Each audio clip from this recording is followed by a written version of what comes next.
Deion Sanders has officially become the new head coach at the University of Colorado, leaving Jackson State after the past couple of seasons. Naturally, certain people have been frustrated at Coach Prime for leaving.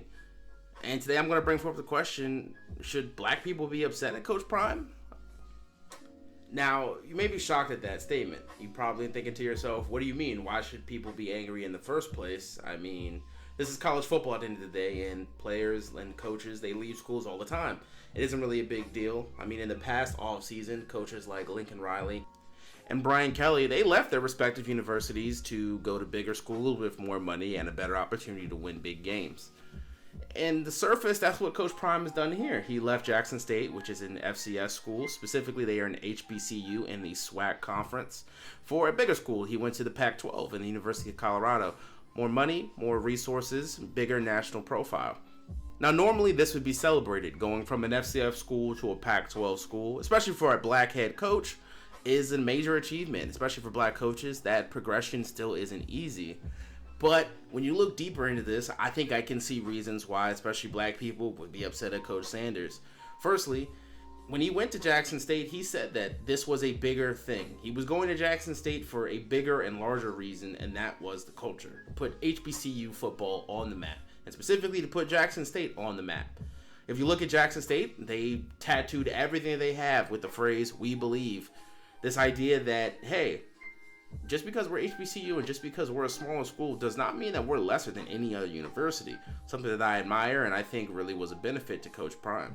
Not only that, he was able to get some of the best players in the country, specifically the number one recruit in last year's recruiting class, Travis Hunter, to come to the school, as well as his own son, four-star quarterback Shedeur Sanders, and a host of other extremely talented other players that in no way, shape, or form would have been at a school like Jackson State if it wasn't for Coach Prime. Nonetheless, he gives off this image of, I care about black people, and this is for black people as a whole. I'm here in Jackson State because you know what? When you're with your own people and when you're with your own culture, it just means more. And I think it's that phrase, it means more, that is causing a lot of issue for a lot of people. Specifically, people that really looked at this as, he's not going to leave because he understands what's going on here. He understands what's being created. And just to be clear, these aren't my personal feelings just yet. This is just one side of the argument that I've observed where it appears to be based on the fact that, hey, Coach Prime said that this was bigger than football, and he used his skin tone and his experiences as a black man to kind of get everybody on his side a bit here. That's at least what I understand it to be. Now, when I look on the other side, the side that's okay with what Coach Sanders did, him leaving Jackson State and moving on to Colorado, it seemed to be more based in the fact of, well, he did what he needed to accomplish at Jackson State already. I mean, it's not going to get any better or any higher there. Think about it. They finished undefeated this season. They won the SWAC. They got College Game Day to come there and see one of their games, one of the first time that's ever happened to an HBCU school before. They have gotten as much media attention as they're possibly going to get. They've won their division, as I said before. Where else is there to do? If he has a mission, well, then the mission can't continue because he's kind of accomplished everything here, right? And inevitably, this is kind of where I end up siding with, too, and why ultimately I'm okay with Coach Sanders leaving because I don't think there's any more that he can accomplish there. You know, he's talked a lot about how there aren't black head coaches in prominent positions, and you know what? Him staying in the SWAC doesn't change that. As much as I would like for the SWAC conference to be a Power 5 conference and to be up there with the SECs or the Big Tens, it's just not. They don't have the support, they don't have the money, they don't have the TV deals. And frankly speaking, he's not going to be able to change that or get where it needs to be.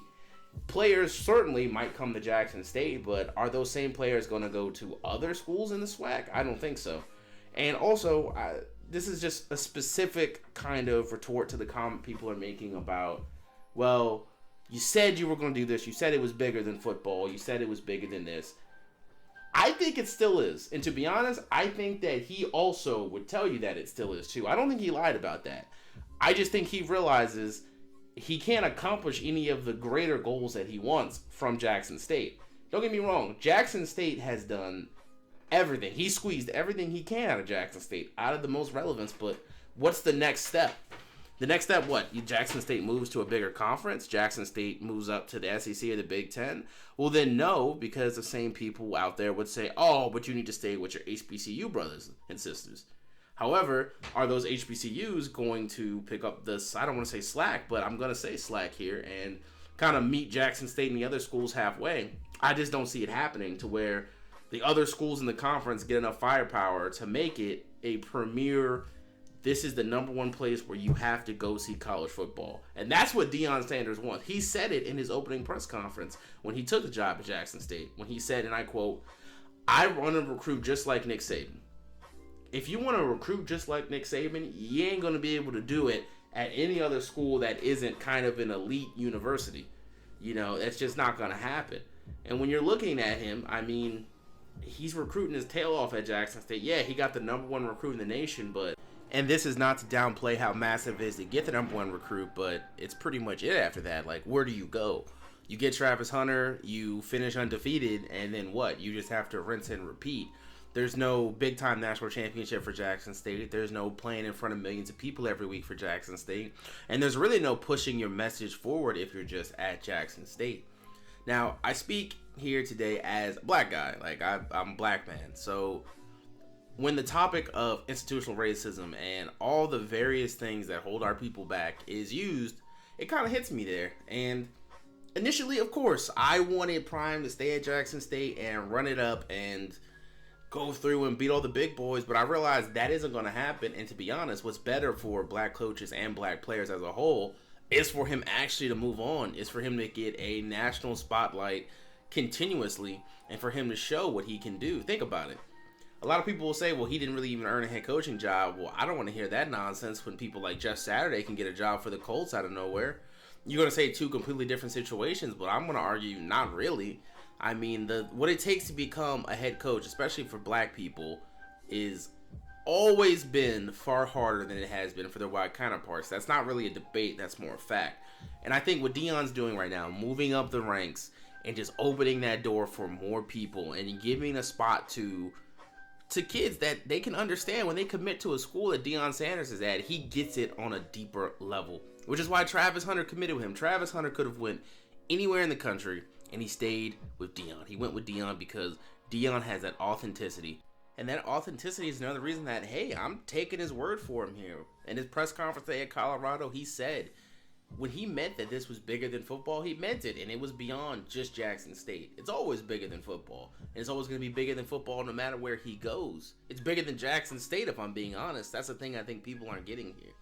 I think a lot of people, and I get it to an extent, is you view him leaving and going to a predominantly white institution, PWI for those that don't know, him as turning his back on what he's saying. And I don't think that's the case, because I think Deion's always going to be Deion. Like, he's always been prime time no matter what he's been, whether he's been on television, whether he's been on radio, movies, with the Barstool guys, even now coaching, he's always been him. And I don't think that's changing anytime soon. And as long as that is there, I think his general message and his theme, it continues. It isn't really hurt anymore. Yeah, it isn't at a HBCU. He's not winning SWAC titles. But you know what? He's going to get far more credit and respect for going out and winning the Pac-12. Or, Lord forbid, I shouldn't say Lord forbid, forgive me. Let's just say he takes Colorado to the college football playoff one day, which it's expanding. It's not entirely impossible. For as long as the Pac-12 stays alive, Colorado will technically have a chance.